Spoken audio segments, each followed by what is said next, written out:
Quer saber quem Deus odeia? Será que você está sendo odiado por Deus e ainda não sabe? Então deixa eu te explicar hoje para que você restarte o seu caminho e volte a ser amado pelo Senhor. Será que você consegue? Deixa eu te dizer.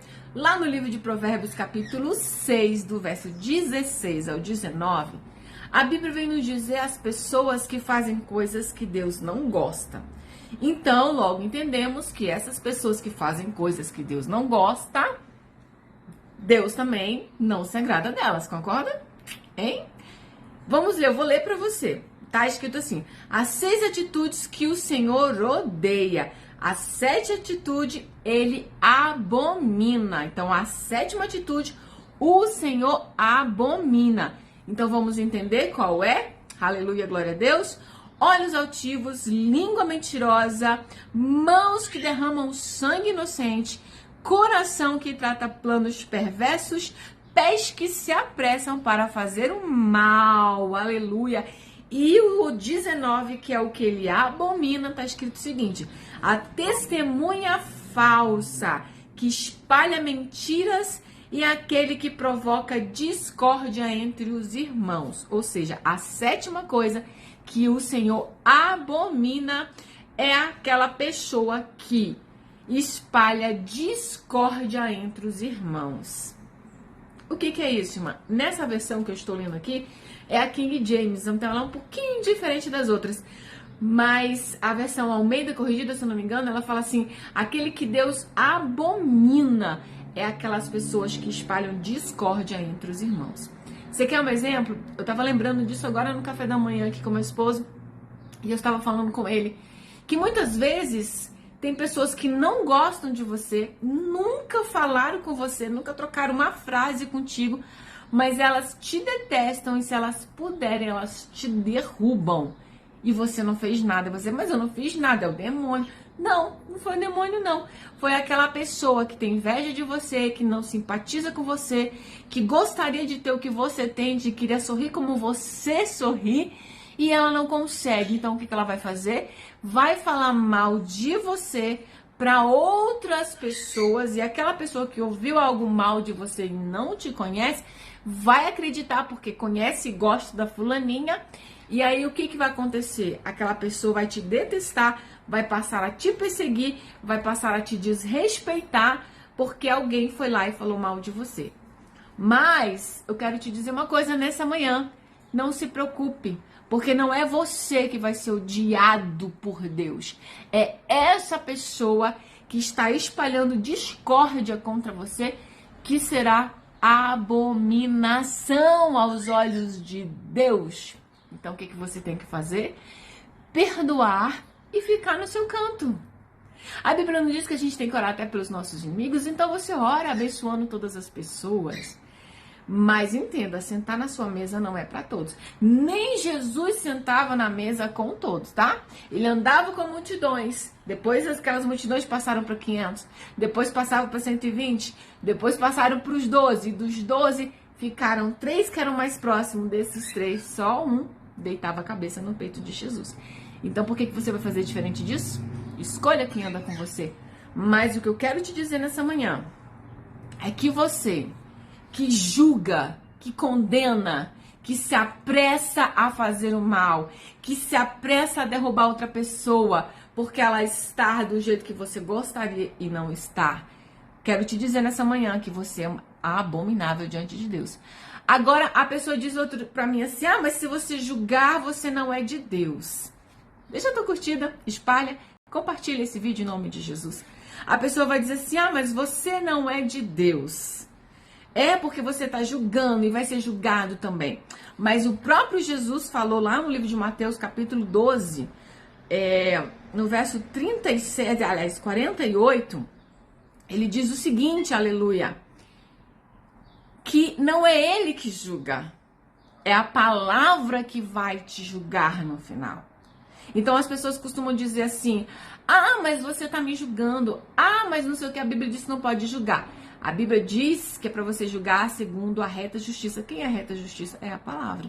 E lá no versículo 48 de João 12 diz assim: Quem me rejeita e não recebe as minhas palavras, tem quem o julgue. Aleluia! A própria palavra que tenho proferido, essa o julgará no último dia. Então, quem é que julga? É a palavra. Mas temos que julgar segundo a justa justiça. Então, quando você acorda, a partir do momento que você abre os olhos, você já começa o seu julgamento do seu dia. O que você escolhe, o que você vai comer. Então, você julgou o que você vai comer. Você escolhe o que você vai vestir. Então, você julgou naquele momento que você vai vestir.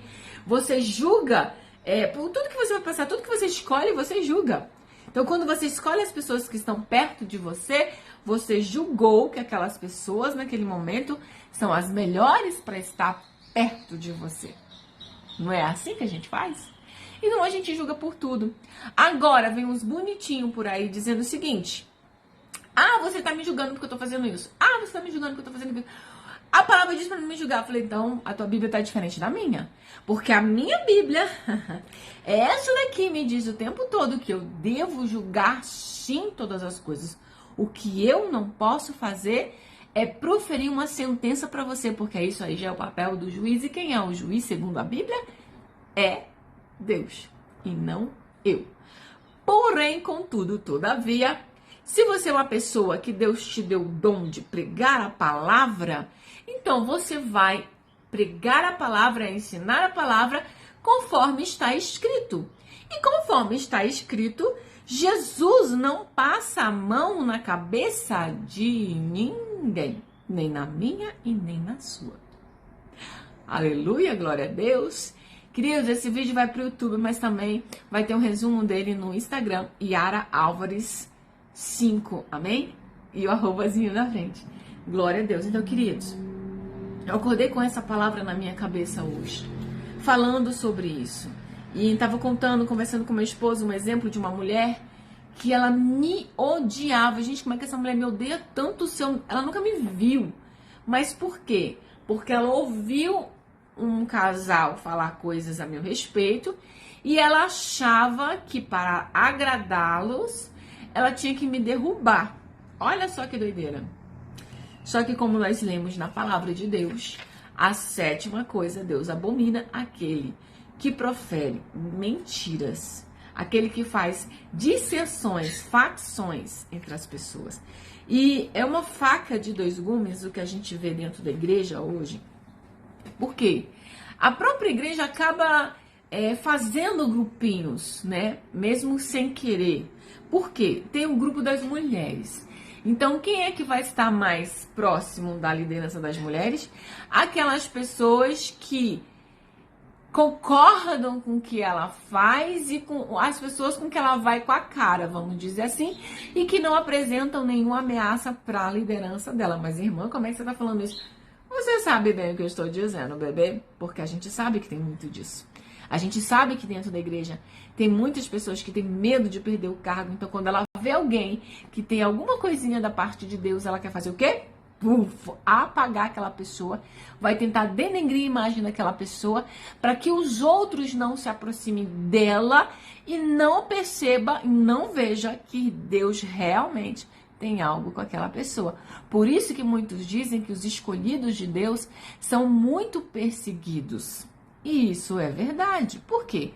Porque Deus deu dons para aquelas pessoas, para que elas desenvolvam determinadas funções para o reino de Deus. Porque tudo que fazemos é para a glória de Deus, é para o louvor de Deus e para que o reino de Deus se multiplique aqui na terra, para que o reino de Deus esteja dentro do seu coração, em nome de Jesus. E aí o outro que não tem o dom, que não foi escolhido por Deus para fazer aquilo, ela faz o quê? Ela começa a fazer conchavos, começa a fazer alianças, ela começa a comprar pessoas para que ela tenha aliados. E segundo a Bíblia, isso é facção. Então, grupinhos dentro da igreja são facções. Então, você que é uma pessoa saudável, que está tentando se desenvolver, né, desenvolver a sua vida espiritual com Cristo, vai pedir da parte do Senhor discernimento para que você não faça parte de facções. Se você quiser ir para um evento de mulheres, você vai. Se você quiser ir para um evento de casais, se você julgar aquilo saudável, você vai. Não vá porque a líder vai ficar com raiva de você se você não for. Não faça isso, porque você fazendo isso, você está se agredindo, entendeu? Eu sempre falo isso aqui para minha família. Falei, olha, não se anule para caber no mundinho de ninguém. Se a pessoa não gosta de você, se afaste, porque senão, involuntariamente, você vai acabar fazendo coisas que desagradam a Deus, que vão contra o que a Bíblia nos orienta, para poder participar daquele grupinho. Sabia disso? Exemplo. Tem um evento de casais. Vamos ser divertidos porque a gente tem que mostrar que crente é feliz. Aí compra aquelas perucas coloridas de carnaval, aqueles enfeites de carnaval, e bota nas dinâmicas do grupo para ser divertido. Aonde está escrito isso na Bíblia? Que eu tenho que me comparar às coisas do mundão para que eu mostre que sou feliz e divertida. O passarinho respondeu. Não deve, queridos. Então se afaste. Por isso que eu sempre bato na tecla. Leia a Bíblia. Busque livros que te explicam melhor. Para que você entenda. Porque às vezes você lendo corrido, você consegue, às vezes passa despercebido determinadas coisas para você quando você lê corrido. Mas quando você pega um estudo, quando você pega um ensino, quando você bota a Bíblia em áudio para ouvir, às vezes, nossa, eu nunca tinha prestado atenção que Deus estava falando isso. Uau! Lá no livro de Salmos, capítulo 1, Salmo de número 1, diz para que a gente não se assente na roda dos escarnecedores. Quem são esses escarnecedores? Porque a Bíblia ela foi escrita para crente. Ela foi deixada para nós que cremos em Deus, em Jesus e no seu sacrifício na cruz. Então, quem são esses escarnecedores, queridos? Simplesmente eu vou te dizer, porque tem muita gente dentro da igreja. E aí, a liderança diz que temos que ter comunhão uns com os outros, né? É verdade, a Bíblia diz que tem que ter comunhão. Paulo vem nos dizer que, se possível for, quando depender de você, tenha paz com todos. Ame a todos. E aí as pessoas não conseguem diferenciar amar e gostar. Porque Jesus disse, resumiu os mandamentos em 2. Amar a Deus acima de todas as coisas e ao próximo como a ti mesmo. O que é esse amor? Esse amor não é gostar. Esse amor é não desejar mal. Você deseja mal a você? Você não deseja mal a você, não é verdade? Então é não desejar mal ao outro.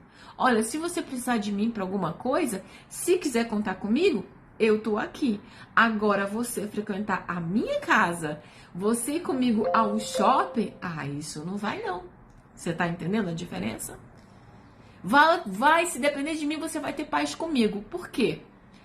A sua personalidade, o que você faz, eu não quero para minha vida, então eu não vou manter você perto de mim, porque se você estiver perto de mim, já eu vou estar fazendo o que você está fazendo. Isso é incondicional, porque a gente aprende mais vendo do que ouvindo.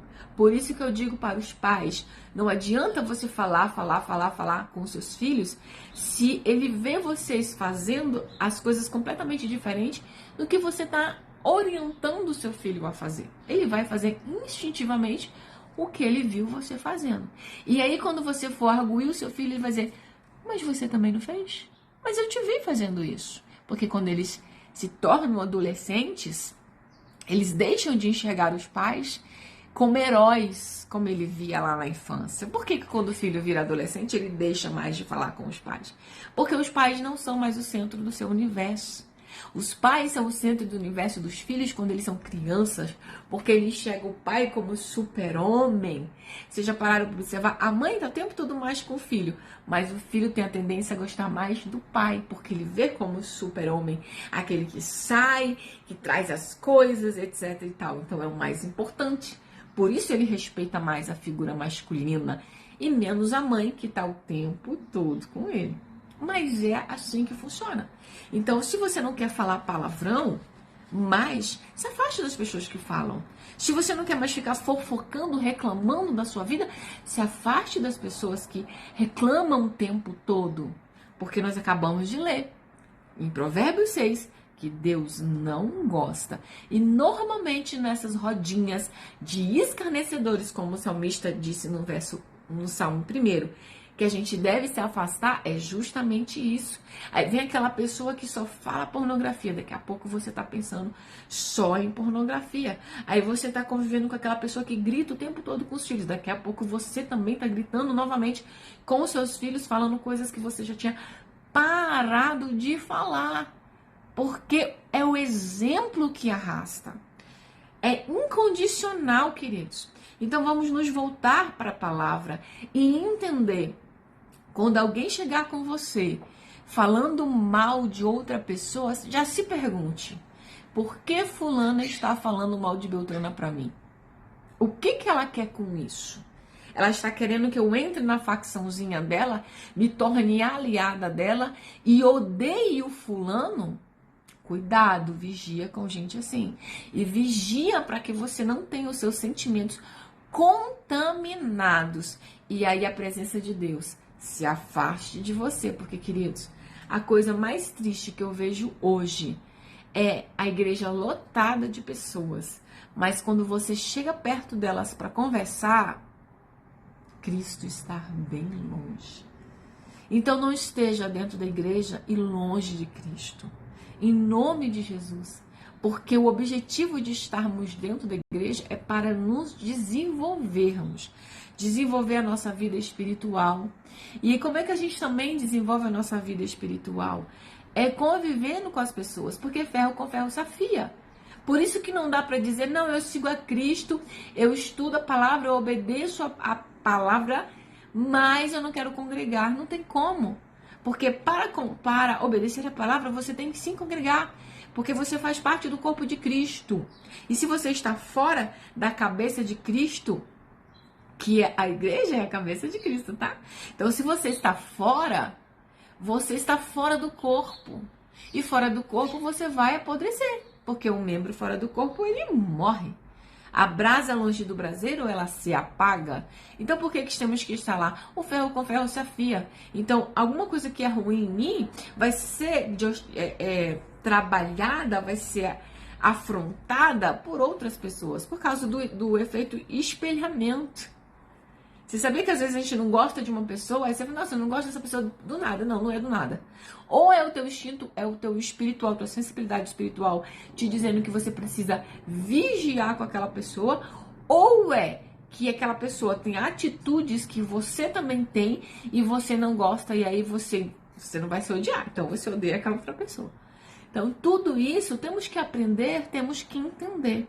Então, quando alguém dizer pra você, olha, não me julgue, você vai dizer assim, eu julgo sim porque a palavra manda julgar sim.